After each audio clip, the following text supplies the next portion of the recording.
This is the Dollemore Daily, and I'm Jesse Dollemore. Once again, guys, this is Cliff Schecter filling in for the illustrious Jesse Dollemore. He's away on vacation. Let's get to our topic. Virginia Foxx, Ginny, old Aunt Ginny.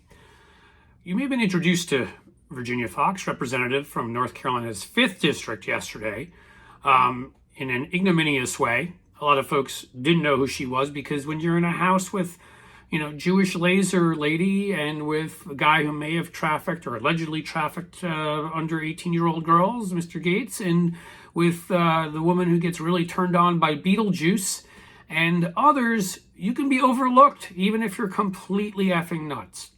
Virginia Foxx is completely effing nuts. And so yesterday, and Jesse even showed this video, you may have seen where she responded to a simple media question of new Speaker Mike Johnson. And the question was, what about the fact that you tried to overturn the election? Seems like a legit question to ask in a democracy. Mr. Johnson, you helped lead the efforts to overturn the 2020 election results. Will you talk about Next question. Not to Ginny. She started screaming, "Shut up! Shut up!" at the reporter and did that a couple times. And, well, she gave away. She's just not the sweet old lady that you'd think she was. And by that I mean you'd never think she was. First of all, she looks like somebody, and we're going to show you an image here.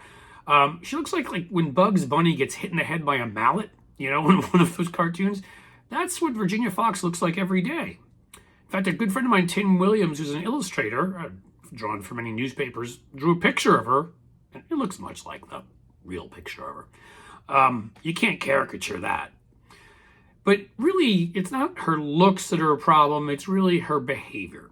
Her "shut up" at the press might as well have been, a metaphor for her entire career. She came up wanting to be just like Jesse Helms. If you don't know that history, we can't go into it enough here. A guy who once whistled Dixie in the congressional elevator with Carol Moseley Braun, the first black female senator. Awful, terrible, racist, the whole deal. She came up again, 5th District, North Carolina, one of 11 to vote against aid for Hurricane Katrina, because there are never hurricanes hitting North Carolina. It would seem to make sense you to oppose others getting that kind of aid, and I'm sure it had nothing to do with the fact that it hit New Orleans and maybe the largely racial makeup there. She voted against the Violence Against Women Act. Seems like a smart play. I assume she just figures it happens to other women, not her.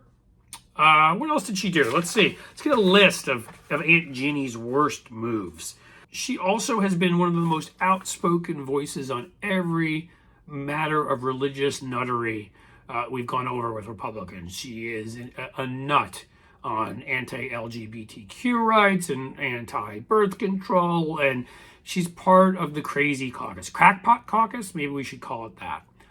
But again, the yelling at the press, thinking the press does not have a right to ask a question about their new House Speaker they unanimously elected, even the so-called reasonable members of the caucus, who can never, ever, ever again make that claim about themselves. I was trying to think where, Virginia Foxx, why she struck me as familiar, and it came to me. She's the lady from the "I've fallen and I can't get up" ads. Watch. I've fallen and I can't get up. And you see, now that you've seen it's her, she's fallen and she can't get up. She's voted to install a Christian nationalist as speaker. She's yelled "shut up" at the press because they have no right to ask any questions. You realize that really the entire Republican Party has fallen and they can't get up when this is a person who runs the Education Committee. Yeah, that's right. She runs the Education Committee. Ask any questions, you'll be told to shut up. Just another in a long line of insane people that are now part of the mainstream of the Republican caucus. And just because she gets missed sometimes because of Boebert's theater reach-arounds, she shouldn't be. We need to remember Representative Foxx. She is awful. She is them.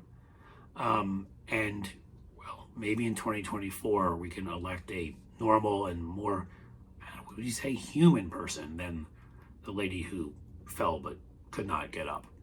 Guys, if you like this, please come and subscribe to my YouTube. I am at C. Schecter.